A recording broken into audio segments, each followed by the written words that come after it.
ang aking pong topic naman ay tungkol sa ating mga kapatid na nahihiwalay. No? Hindi naman nahihiwalay ng landas, kundi nahihiwalay dahil sa sila ay hindi bahagi ng ating inang simbahan. No? Pero mga kapatid pa rin natin, sapagkat sila ay nananampalataya pa rin sa ating Panginoong Hesukristo. Kaya lang nahihiwalay sila sa ating simbahan. Siguro po kung hindi po ninyo napupuna ang ating pong palatuntunan na Know the Truth sa TV Maria, ito po ay may hangarin na magpaliwanag ng ating pananampalataya at akitin at akayin muli ang ating mga kapatid na nahihiwalay pabalik sa ating inang simbahan, ang simbahang Katolika. No? So yun po ang ating ginagawa. Pero ngayon po, ang gagawin po natin ay pag-aaralan po natin ang kasaysayan ng ating simbahan kung bakit nagkaroon ng napakaraming mga grupo, mga sekta, mga denominasyon na mga Kristiyano na hiwalay sa ating pananampalataya. No? Siguro meron ho kayong experience. May mga kakilala ho siguro kayo na saksi ni Jehovah. No? Sinong naka-experience na sa saksi ni Jehovah? Ngayon, umiikot sila sa mga bahay-bahay, kumakatok, naglalako sila ng mga babasahin, ano? Yan. Minsan naman, nandyan sila sa mga kanto-kanto, meron silang stand, meron silang mga magazine for sale. Pero kapag ayaw mo, libre na lang. Okay, so ganon, ha? So, yung iba naman siguro, mga kapatid natin na mga born-again Christians, mga evangelicals, yung iba naman, mga Lutherans, Methodists, ang dami po, samut-sari po yan. Parang mga kabuting nagsipagsulputan. Oh. At sa Pilipinas, meron din ho tayong mga homegrown na mga sekta ng relihiyon. Isa na dyan yung Aglipayan. Diba? Sila po ang nauna na Pilipino ang tagapagtatag. Tapos, eto pong sikat na sikat ngayon, no? Ang Iglesia ni Cristo, nahaharap po sila sa napakalaking kontrobersya. At ito po ay nagbunsod sa pagkakatiwalag, in-excommunicate nung anak, yung kanyang ina, at yung kanyang mga kapatid. Siya na lang ang natira sa pamilya, kaya pinagpipiestahan po ng media. At nagkaroon po sila ng rally na kung saan nabara ang EDSA, no, dahil tinututulan nila ang investigasyon ng Department of Justice doon sa krimeng naganap sa loob ng Iglesia ni Cristo. At meron din po sa Davao, yung kay Kibuloy. Narinig nyo na ho si Pastor Apollo Kibuloy, meron po siyang television program, no? Yung Sunshine TV, Sunshine Radio, yung The Kingdom of Jesus Christ Above Every Name, yun ang pangalan ng kanyang samahan. Si Kibuloy naman po ang Son of God. No, appointed Son of God. Yun naman po ang kanyang pakilala. At meron naman ho na isang television program na tinataguyod po ng mga kapanalig ni Ginoong Eliseo Soriano, yung ang dating daan. So napakarami ho, para ho kayong pumupunta ng grocery, maghahanap po kayo ng sardinas, maliban ho sa ligo, ay napakarami pa pong pagpipilian, merong Youngstown, etc., etc. So, ganun po ang senaryo. Ito ho ay nakakalungkot. Kung ako po ay tatanungin ninyo, anong pinakamatinding iskandalo na naganap sa Kristyanismo? Hindi po yung skandalo ng pagkakaroon ng Inquisition, hindi po yung pagkakaroon ng crusade, hindi po yung pagkakaroon ng mga immoral, at mga makasalanang mga pinuno ng simbahan, yung mga child abuse crisis na nangyari sa ating mga kaparian, hindi po yan ang pinakamatinding eskandalo. The greatest scandal of all is the division in Christianity. Na tayo po ay nagkawatak-watak, tayo po ay nagkakahiwalay. At napakalayo po niyan doon sa kaisipan ng ating Panginoong Hesukristo, sapagkat bago po siya namatay, no, sa tinatawag na high priestly prayer, bilang mataas na pari, ang Panginoong Hesus ay nagdasal. At yan po ay mababasa ninyo sa kabuuan ng chapter 17 ng John. No? Sa Ebanghelyo ni San Juan, chapter 17, isang buong panalangin niya ng Panginoong Hesukristo. No? Dahil yan ay panalangin niya bago siya mamatay. No? Damang-dama mo kung anong nasa loob ng kanyang puso. Kapag binasa nyo, meditate on it. Ask the Lord what was in His heart the night He was betrayed. At isa sa paulit-ulit niyang sinasamo sa Ama, that they may be one. Father, as you and I are one, may they also be one, so that the world will know, that the world will believe that you have sent me. Amen? Kaya nga po, kahapon, nagbigay po ako ng talk sa Defensores Fidei about the 4 marks of the church. Napasadahan ko po yung binanggit ng Panginoong Jesus, that the world may believe that you sent me. May they be one. Kaya ngayon po, mag-isip po tayo, bakit kaya ang mundo sa ngayon, hirap na hirap maniwala sa Panginoong Hesukristo? Because of the scandal of our division. Na tayo mismong mga Kristiyano, hiwa-hiwalay, hati-hati. Kaya hindi tayo makapagbigay ng isang solido at may pagkakaisang pagpapatutuo tungkol sa Panginoon sa ibang mga relihiyon, kagaya ng mga Buddhist, mga Muslim. Paano ako maniniwala kung ako ay isang Muslim na totoo ang Kristyanismo, kayo nga mismong mga Kristiyano ay hiwa-hiwalay, hindi kayo magkasundo? Di ho ba? Amen ho ba? Amen. Because Christ intended His church to be one, to be united, so that we can present a common front to the world, so that the world will believe that Jesus was sent by the Father if we are one. Kahit sa anong organisasyon ho, ang pagkakaisa ay napaka-importante. Dahil kapag hiwa-hiwalay, may factionalism, may division, may kampi-kampihan, wala pong nagagawang mabuti. Amen? Wala pong project na napapatupad. Hindi pa nga nagsisimula, may kumukontra na kaagad. Imbes na tumulong, hindi tumutulong. Oh, ganun po ang kaisipan ng Panginoon. So what is happening now in the church with the 33,000 and more different denominations, this is contrary to the will of the founder of Christianity. No? Nakakalungkot isipin na umabot tayo sa ganito.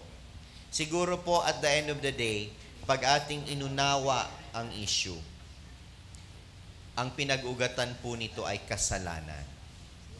The root cause of all division is sin.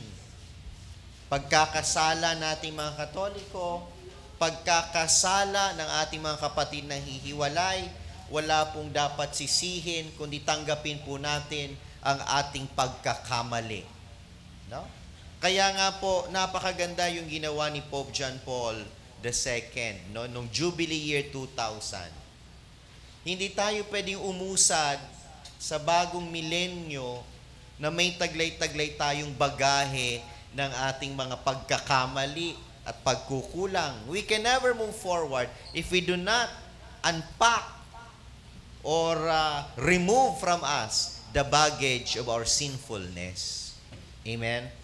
Kaya ang ginawa niya, inisa-isa niyang nilista yung ating mga pagkukulang, yung ating mga pagkakamali sa kasaysayan, at inihingi niya ng tawad. No? So doon po siguro magsisimula ang healing. Kung meron man po tayong ecumenism ngayon, it's our attempt na kahit papano magkaisa doon sa mga pangunahing pinagkakaisahan ng mga Kristiyano. Kagaya ng paniniwala natin sa Santissima Trinidad.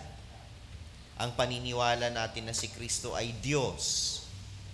Ang ecumenism ay totoo lamang ho sa mga totoong Kristiyano. Amen? Yung Iglesia ni Kristo, yung Jehovah's Witnesses, sad to say, hindi po sila pwedeng maituring na Kristiyano. Dahil hindi sila naniniwala na sa iisang Diyos may 3 persona. Hindi sila naniniwala na si Kristo, bagamat totoong Diyos, ay totoong tao. No? So malayo-layo pa po ang ating tatahakin sa usapin ng pagkakaisa ng lahat ng mga simbahan at denominasyong Kristiyano.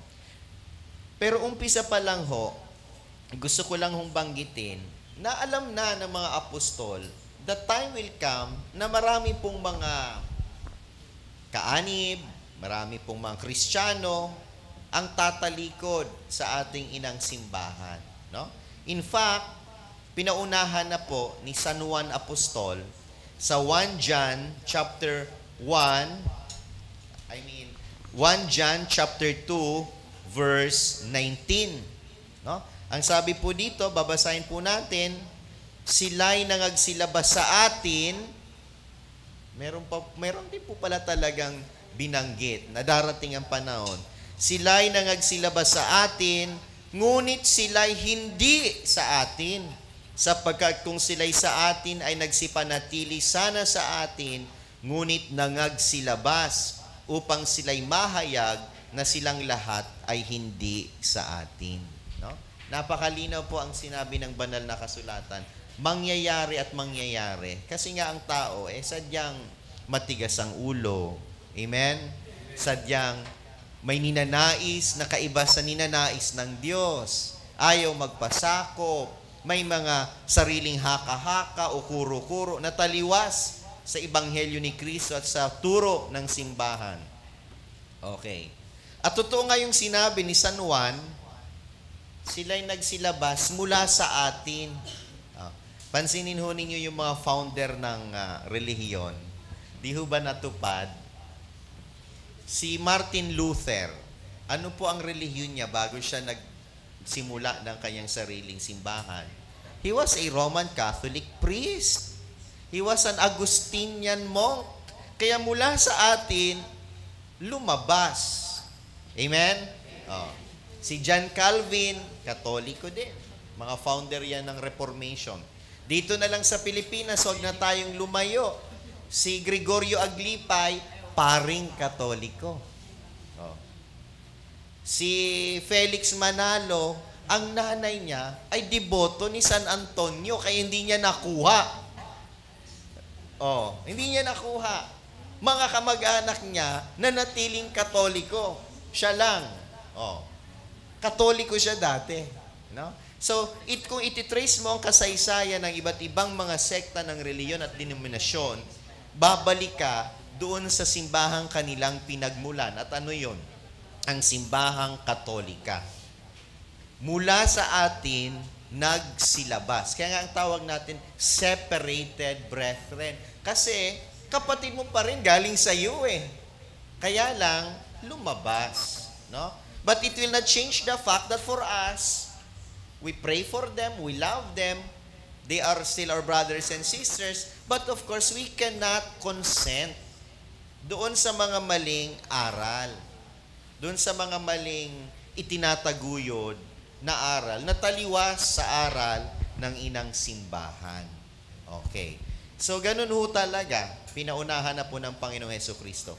Ngayon po, pag sinabi na ang simbahan ay iisa, totoo ho yun. From the very beginning, there was only one church. Kaya nga pag nag-aral kayo ng kasaysayan, babalik at babalik kayo sa nag-iisang simbahan mula nung una. At walang iba po kundi ang simbahang Katolika. Noong mga panahon, may mga individual, may mga grupo na nagtuturo ng mga maling aral. Ang tawag natin sa kanila mga erehe, mga heretics. Pero mangilan-ngilan lang.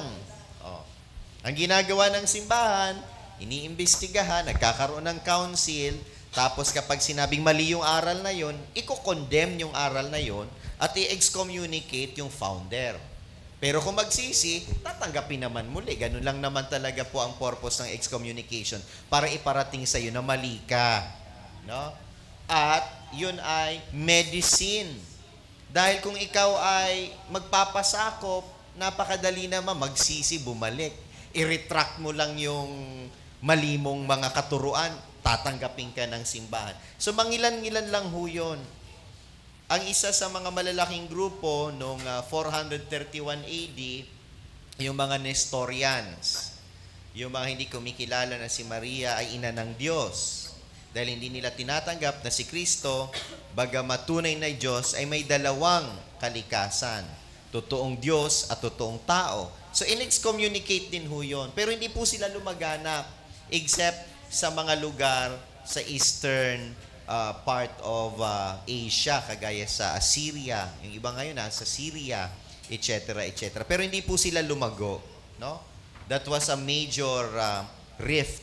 But the most serious division in the church, kasi nga, one united church from the very beginning.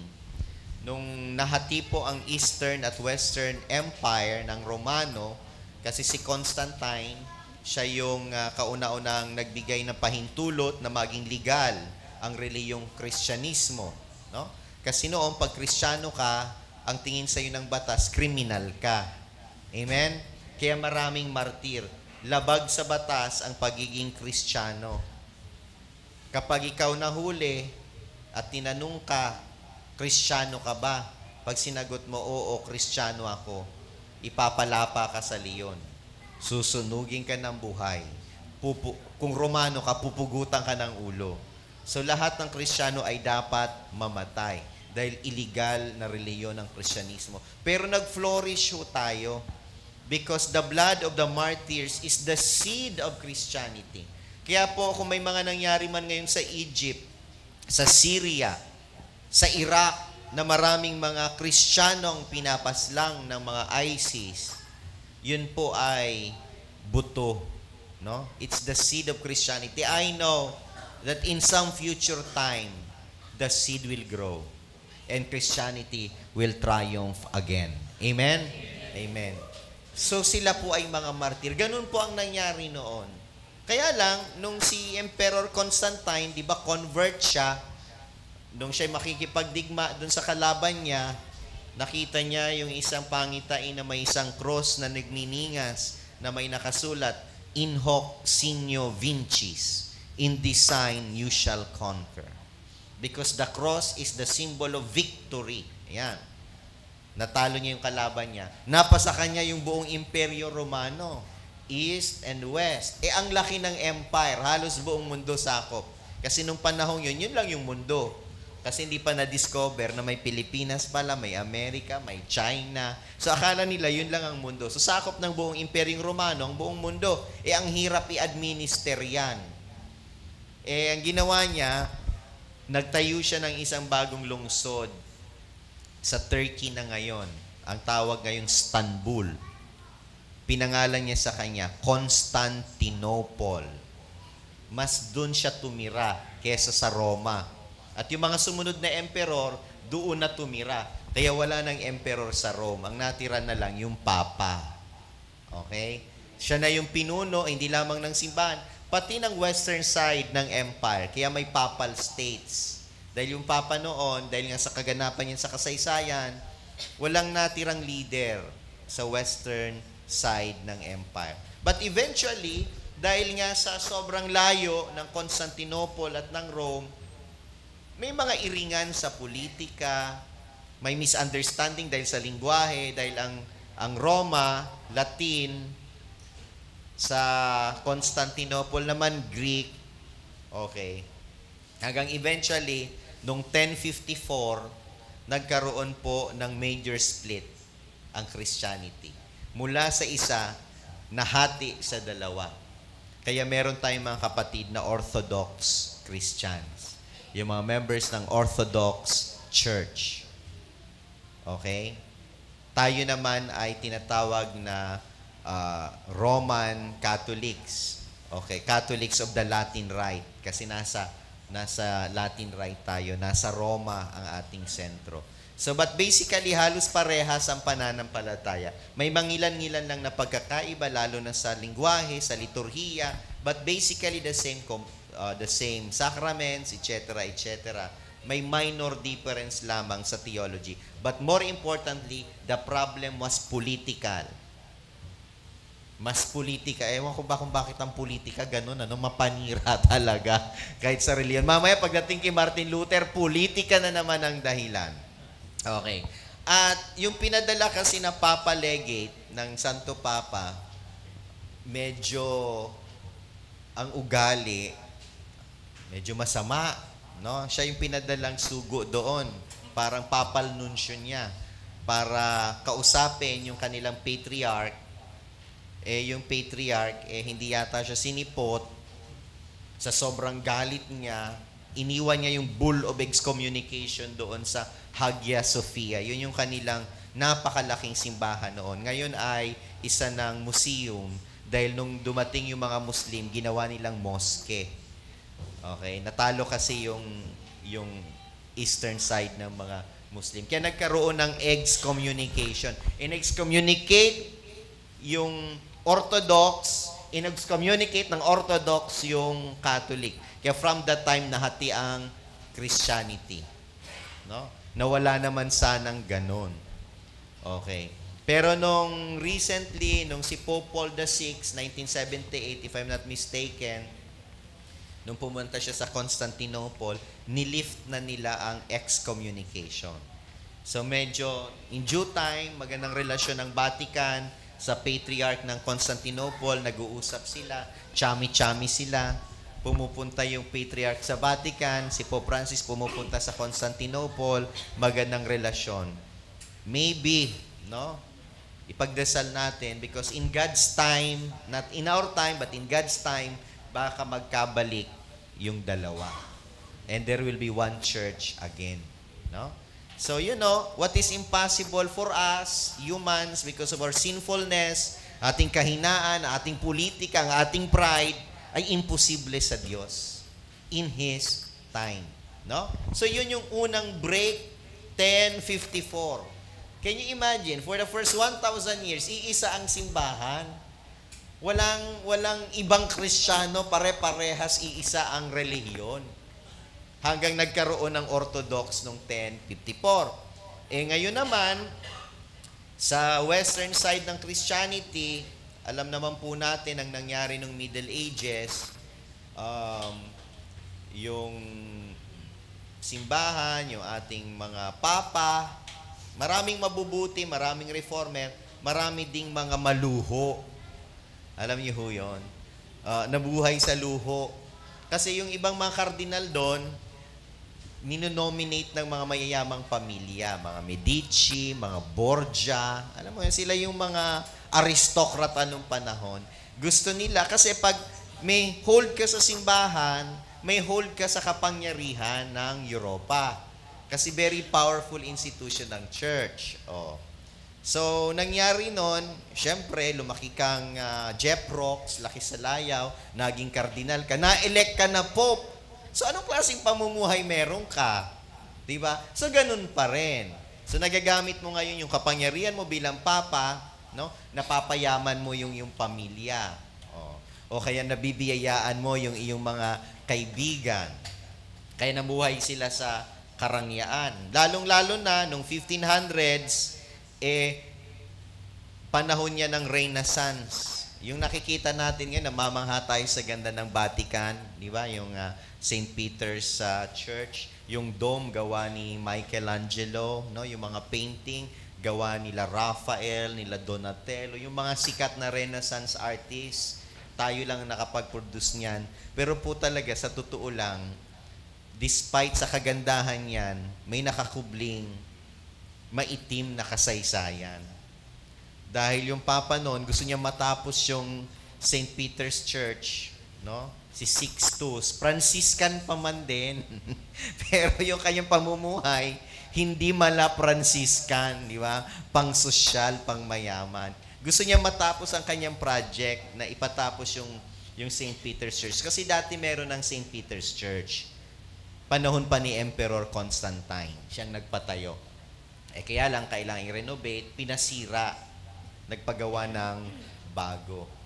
Medyo kulang na sa pera. Kaya noon, kapag kulang na sa pera, sabi ng Papa, sige, i-preach niyo yung indulgence para makakolekta. Marami naman noon, kasi noon may cut. Kapag ako yung fraile, ako magpipreach ng indulgence, magbigay kayo ng indulhensya. Sabi nung isang friar, si Tetzel, Kapag tumunog na yung kalansing doon sa lalagyan, yung kaluluwa ay umaalis na mula sa purgatorio. Yung mga ganon, yung mga style ng mga fraile. Kaya skandalo yun sa karamihan. Na para bagang dating, nabibili ang kaligtasan dahil sa kalansing ng pera. Tanggapin po natin merong pagkukulang ang simbahan. Kaya nga sabi ko, the root of this is sin.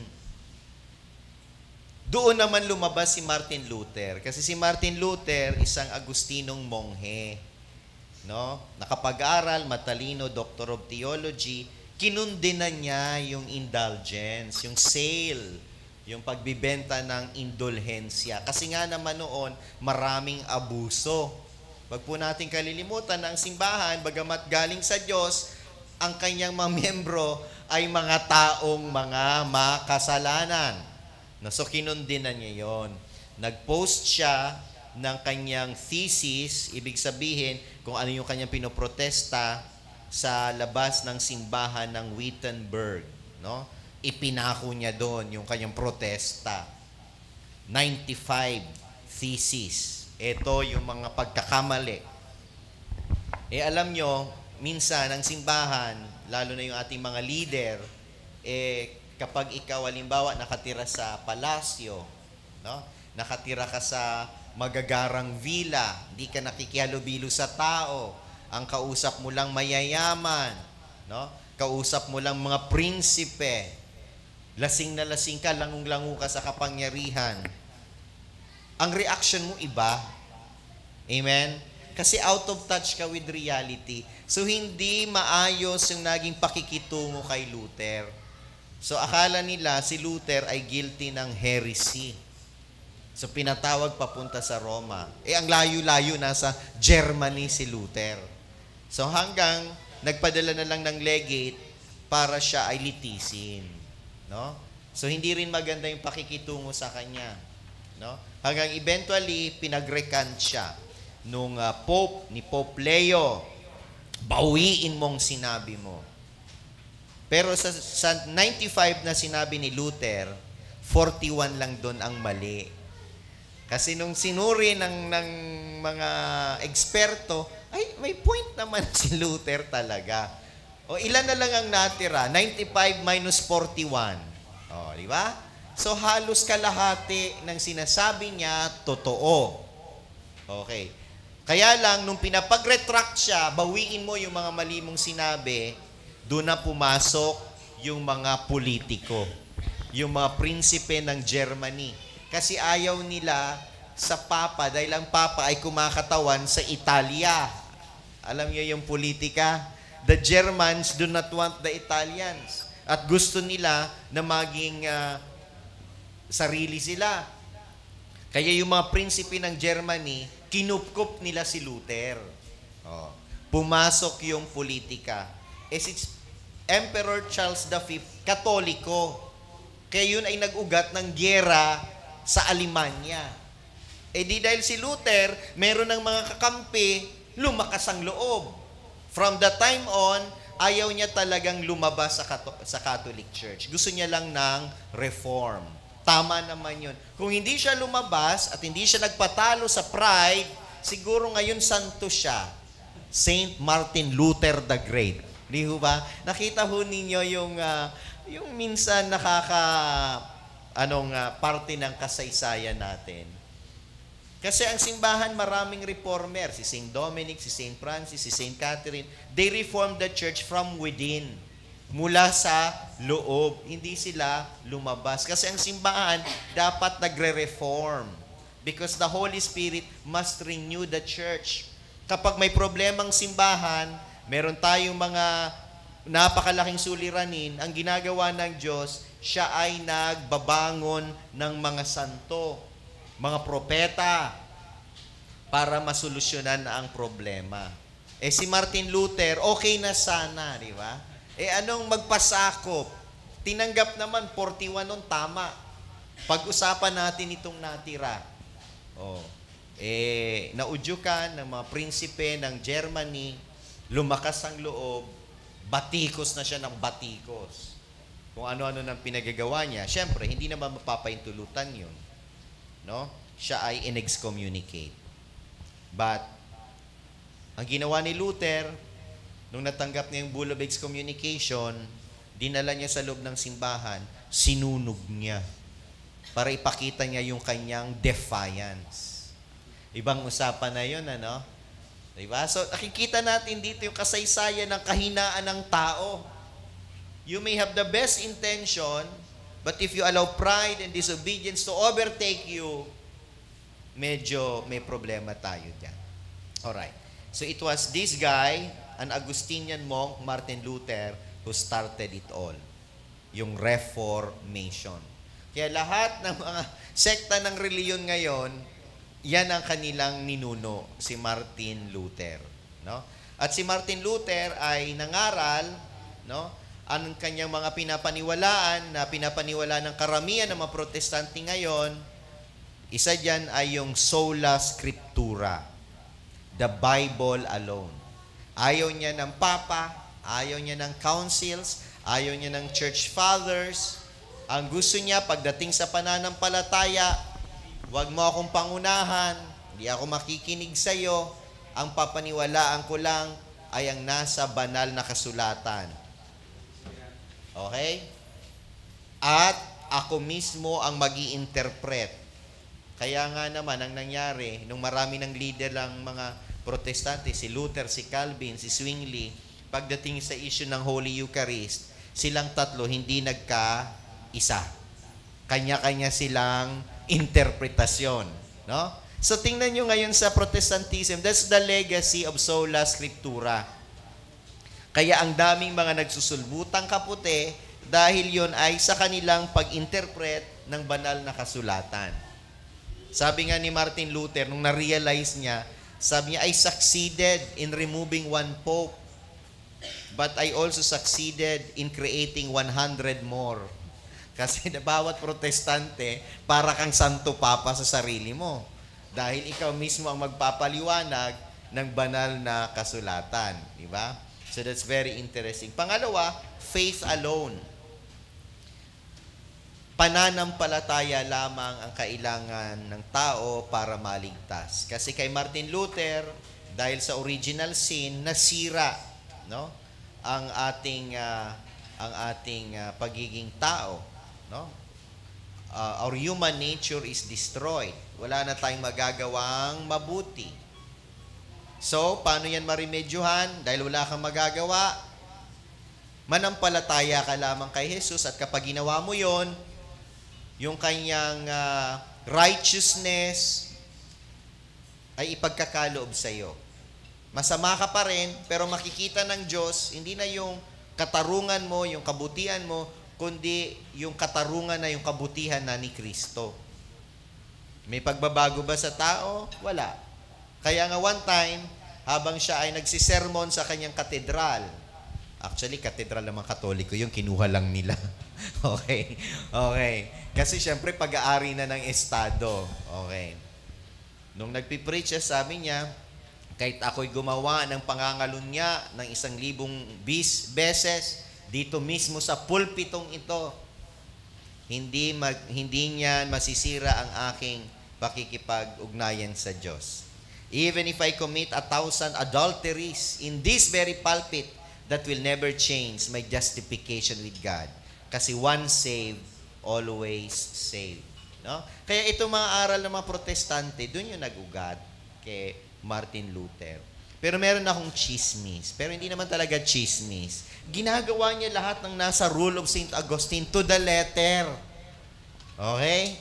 Pero sa feeling niya, hindi siya masaya. Dahil akala niya, hindi siya nakakasumpong sa kalooban ng Diyos. Kaya ngayon ang pinag-ugatan ng, kahit anong gawin ko, wala namang mangyari. So sige, tanggapin ko na lang si Kristo. Once saved, always saved. Amen? Yun ang kanyang pinanggalingan ng kanyang mga theological view. Personal niyang problema. Wala siyang joyful Christianity. Servile. Pero dapat ang pakikitungo sa Diyos bilang ama. Amen? Bilang magulang. Hindi yung bilang isang slave o alipin. O kaya kahit anong gawin niya, by the book siya, hindi pa rin niya makumbinsi ang kanyang sarili. So, eventually, Nagtatag siya ng kanyang sariling relihiyon, pero dala-dala niya pa rin sa puso niya yun eh. Mahirap matanggal. Kahit na naniniwala na siya, once saved, always saved. Manampalataya ka lamang, ayos ka na swak ka na sa langit, di ka na maiimpyerno. Dala-dala niya pa rin yun. Alam niyo ba kung sino ang kanyang naging asawa? Madre. Siya ay monghe. Ang napangasawa niya, madre. Itinanan niya. Si Catherine Bonvora. Oh, wala silang naging anak. Hindi sila pinagkalooban ng Panginoon na magkaroon ng supling. Kaya namatay siya, malungkot pa rin siya. Alam niyo yon? Akala niya nakakawala na siya sa problema niya, andun pa rin. Ito yung mga magandang pinag-usapan kasi para nakita natin yung profile ng tao. Sabi nung kanyang asawa, Martin, look at the stars, look at the heavens, look at the moon. They're so beautiful to behold. Sabi ni Martin Luther, malungkot yung kanyang mukha. They are not ours anymore. Alam niya sa puso niya na siya mismo ay condemned. Amen? Kahit pinagtatakpan niya nung kanyang teolohiya na once saved, always saved, alam niya na hindi na mapapasa kanya ang langit. How tragic, no? Tapos, ang dami pang naniwala sa'yo. Yun ang nakakalungkot. Na, katotohanan lang talagang pwedeng magpalaya. Kung talagang babalikan nila yung pinag-ugatan ng kanilang relihiyon sa taong si Martin Luther, siguro naman, kung meron kang integridad, meron kang honesty, siguro mag-iisip ka na sumunod ako dito sa taong to, siya mismo, at the end of his life, hindi siya siguradong ligtas siya. No? At meron pang mga sumunod from Martin Luther. Na, I will just mention a few. Si John Calvin, siya naman ay isang Swiss, no? Reformer. Karamihan ng mga Baptist, Calvinist ang kanilang theology. Si Calvin, walang tinayong relihiyon, pero theology ang kanyang pinamana, yung Calvinism. Ganun pa rin, kagaya ni Martin Luther. Once saved, always saved, Scripture alone, and then Jesus alone. Tama naman yon, di ba? Tsaka faith alone, pero meron siyang dagdag. Yung tinatawag na predestination. Alam niyo kung ano yon? Ang sabi niya, abogado to kaya nga nahihiya ako, abogado pa. Di bali na, Calvin, babaguhin ko na lang yung ginawa mo para naman hindi nakakaya sa aming propesyon. Ayan. Si Calvin, ganun din. Alam mo, pinag-usapan kasi dito kaligtasan ng tao, kaya maraming teorya yung lumalabas. Kasi nakikita niya na may masama, may mabuti, pero hindi siya sigurado. Kasi ang sabi niya, mula pa ng lalangin ng Diyos ang sansinukob, meron na siyang predestined, itinalaga na mapunta sa impyerno. At meron na siyang itinalaga na mapunta sa langit. Yun ang kanyang paniniwala. Na hindi na pwedeng magbago. Halimbawa, ako, preacher pa man din ako. Gumagawa ako ng mabuti, lahat ginagawa ko, pero pala predestined na ako ng Diyos maimpyerno. Diyos ko po. Wala akong magagawa doon. Meron namang isang tao, Father, who loves us unconditionally. Siya mismo pala ang nagdetermine na kayo ay mapunta sa impyerno. Tapos eto sa langit. Di ba napakaano naman nun? Parang, ano ang basis niya? Di ba? Dahil ginusto niya lang, diktador. Di ba? So, yun ang, kaya karamihan po ng mga Baptist, taglay-taglay nila yung aral ni Martin Luther, ni John Calvin. Kaya lang, meron silang nuance, medyo binago nila. Alam niyo naman kasi sa Protestantism, wala ng standard, kaya pwede magbago. Sinasabi nila, yung mga predestined, kami yun. Yung mga hindi tinanggap si Kristo as personal Lord and Savior, sila yung mabubulid sa impyerno. Sila yung predestined to be damned. No? So, ganun na yung klase. Ito naman, paborito ko to. Si King Henry VIII. Okay? Si King Henry VIII, siya ay Katoliko dahil ang Inglaterra ay Katolikong nasyon. In fact, England was known to be Mary's Dowry. Dahil napakamarya ng mga Ingles. Dahil sa Our Lady of Walsingham. Sinunog nila yon dahil dito sa nangyari sa England. Si Henry VIII, nilabanan niya si Martin Luther. Okay, sa Calvin, pagdating sa issue ng Eucharist. Kasi di ba na-divide sila sa issue ng Eucharist? Si Henry VIII, dahil Katolikong hari, dinipensahan niya ang Eucharist. At dahil dyan, binigyan siya ng parangal ng Pope. Binigyan siya ng title, Defender of the Faith. O parang ako. Amen. Kaya pala yung unang binigyan ng title, eto na, mangangalunya. Defender of the Faith. Defensor Fidei. Hanggang ngayon, dala-dala yan ng reyna ng England, yung title na yan. Okay. Kaya lang, alam nyo na, bagamat nung una siya ay loyal, faithful Catholic, meron pala itong konting batik sa buhay. No? Okay siya from the waist up. Masama siya from the waist down. Dahil babaero. No? Merong itinatagong kulo si Henry VIII. Meron siyang asawa, Katoliko, syempre, no? Si Catherine of Aragon, Castilla, kamag-anak ng hari at reyna ng Espanya naman na Castilla. Okay? Wala siyang anak na lalaki. Yun lang palusot niya. Pero yung pala, meron na siyang napupusuan. Si Anne Boleyn. Meron siyang nagustuhan. Ang ginawa niya, para mapakasalan niya si Anne Boleyn, maging legal yung kanilang pagsasama, gusto niyang ma-divorce kay Aragon, kay Catherine of Aragon. Pre-measure niya ang Vatican. Sabi ng Papa, what God has put together, let no man separate. Gustuhin ko man, mapagbigyan ka, pero sorry, wala akong kapangyarihan. Kasi inaral naman nila, legal silang kasal. Hindi rin pwede maanal ang kanilang marriage dahil walang ground. Kapritsyo lang ng hari na si Enrique Ikawalo, Henry VIII. Sinasabi niya, hindi kasi yan ay asawa ng kapatid ko. Bago ko na pangasawa, okay nga lang, kahit asawa ng kapatid mo, kasi patay na naman na yung kapatid mo nung napangasawa mo. So wala talagang ground. I-divorce niyo ako. Hindi rin siya pwede mapagbigyan. Alam mo ang simbahan, pagdating sa mga usapin ng moralidad, kahit na mag-aklas pa kayo dyan, wala kaming gagawin. Gawin yung gusto nyo. Kaya nawala sa atin ang England dahil hindi pwedeng pagbigyan yung hari. Hindi ho totoo na pag-utos ng hari ay hindi mababali. Ang hindi mababali ay ang utos ng Diyos. Amen? Amen. So ang ginawa niya, diniklara niya ang kanyang sarili. Pinatawag niya lahat ng mga ministro, yung parliament. Nagpasa sila ng batas, the Supremacy Act, na ang hari na ng Inglaterra ang magiging head of the church in England.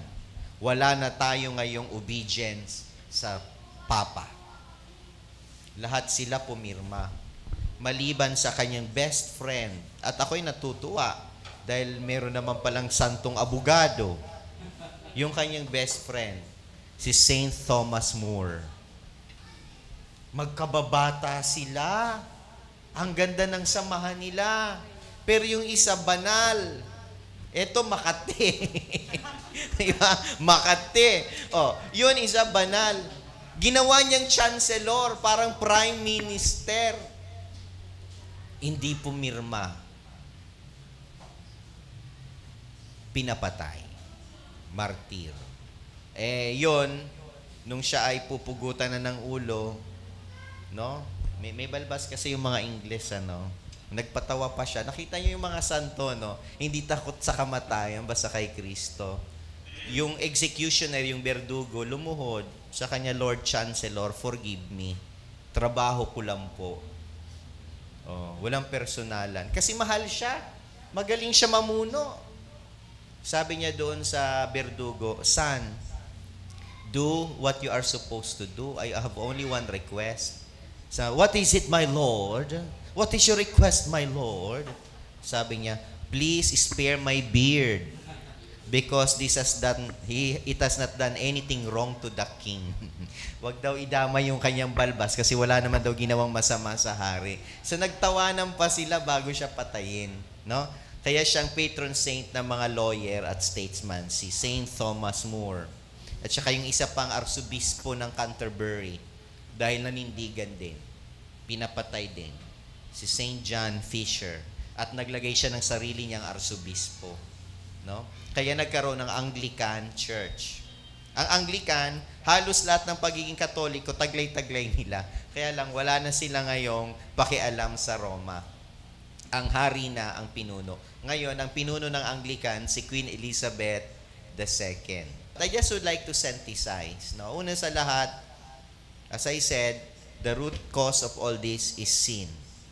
Sin from the side of Catholics dahil hindi tayo nabuhay ayon sa Ebanghelyo ni Kristo. Nagbigay tayo ng masamang halimbawa. Yung ating mga leader ay hindi naging tapat sa kanilang katungkulan, sa kanilang tungkulin. But on the other side, it is the sin of pride, of rebellion. The church has to reform. Kailangan ng simbahan ng pagbabago, ng renewal, but it must come from within. And that reform must come from the Holy Spirit and not from any other human effort. Amen? Amen.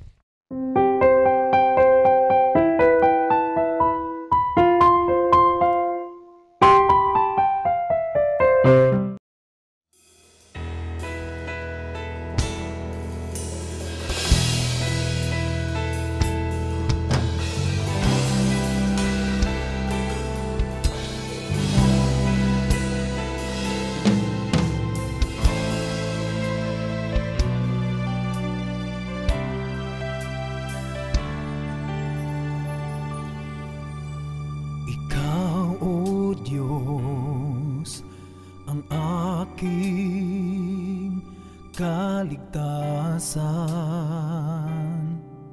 minahal, hinango, ngayoy naging malaya. Sa lahat ng ginawa niyo sa aking buhay, walang hanggang pasasalamat sa iyo'y ibibigay. Ikaw, O Diyos, ang aking kaligtasan, minahal, hinango, ngayon'y naging malaya. Sa lahat ng ginawa niyo sa aking buhay,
natutong magpatawad at magparaya.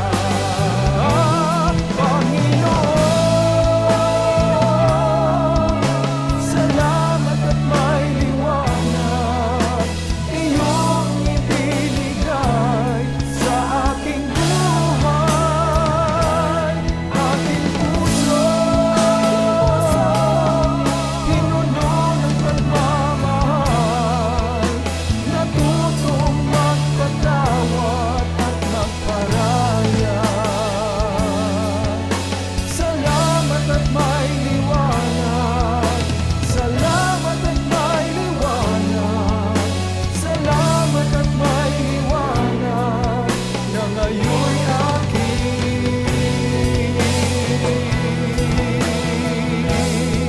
nakamtan.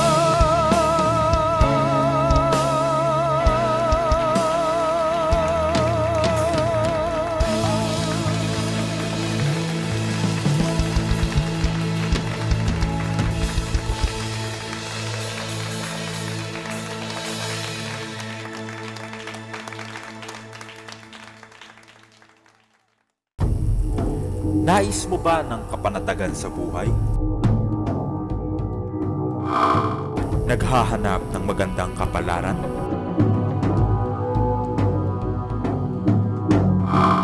Nag-aalala sa kalagayan sa buhay?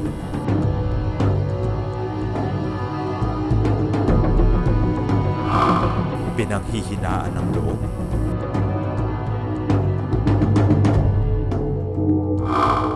Tinalikuran ng mga kaibigan?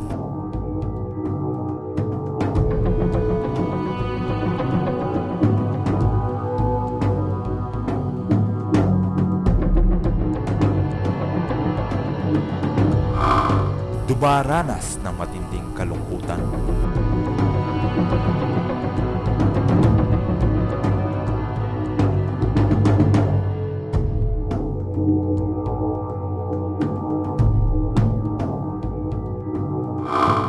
Masyadong abala?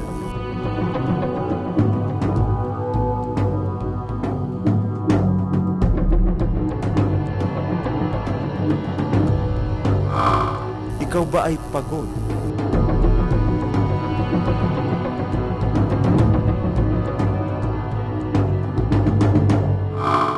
May sakit?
Ito ho ang aking anak at lahat sila ay nakapag-aral. Kaya po, yun ay labis kong pinasasalamat sa Panginoon Diyos. Panalangin lang po talaga ang ipinanlaban ko. Hindi ko akalain na ako po ay matatanggap kasi hindi naman po ako graduate ng nursing. Talaga araw-araw po, hindi ko po nakakalimutan mag-grocery. Nagproblema po kami kasi wala po yung trabaho ng asawa ko. Ngayon nung naakyat ang buo sa amin, nagkaroon po ng trabaho yung dalawa kong anak. Kahit na marami kaming pagsubok sa buhay, nananatili po ako kay Lord. Isa na rin po ako sa mga naghahayo po sa Mama Mary. Naoperahan po ako 3 beses po. Pero tingnan niyo po ako ngayon, buhay na buhay po. At malakas po. Inantay ko po yung pagkakataon na ito na magpasalamat po kay Lord. Matagal kaming nawala ng income pero andito pa rin kami. Dahil ang pag-asa namin na kay Lord na kahit mahirap talagang maglingkod, pero pag gaginampanan mo, hindi kanya pababayaan. Talagang ipinaalaala niya talaga sa akin na ako po ay muling magbalik loob sa Kanya. Lord, kahit wala kaming pera, kahit salat kami sa lahat ng bagay, ang gusto ko lang magkasunduso kami sa looban kasi isang looban kami. Siguro naawat na talaga sa akin dahil sobrang hirap sakit sa loob eh. Ito ako ngayon, nakatayo, nakangiti dahil kay Mama Mary at saka kay Lord. May cancer po ako, stage 2 na po ako ngayon, pero hindi ko inaangkin. First ka, di ko inaangkin. Alam ko, Panginoon lang. Siya lang dakilang manggagamot. Ang Christ on the Block ay umiikot sa ilang bahagi ng ating bansa at maging sa ibang lugar sa Amerika.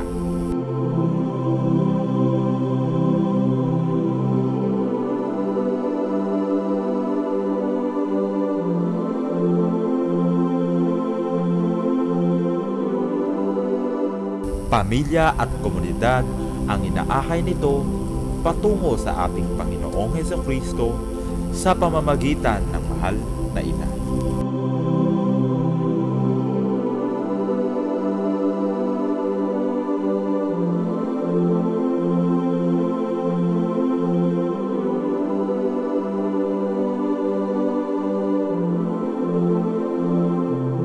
Buuin ang pamilya at komunidad tungo kay Maria at Jesus. Tanggapin na ang mahal na ina.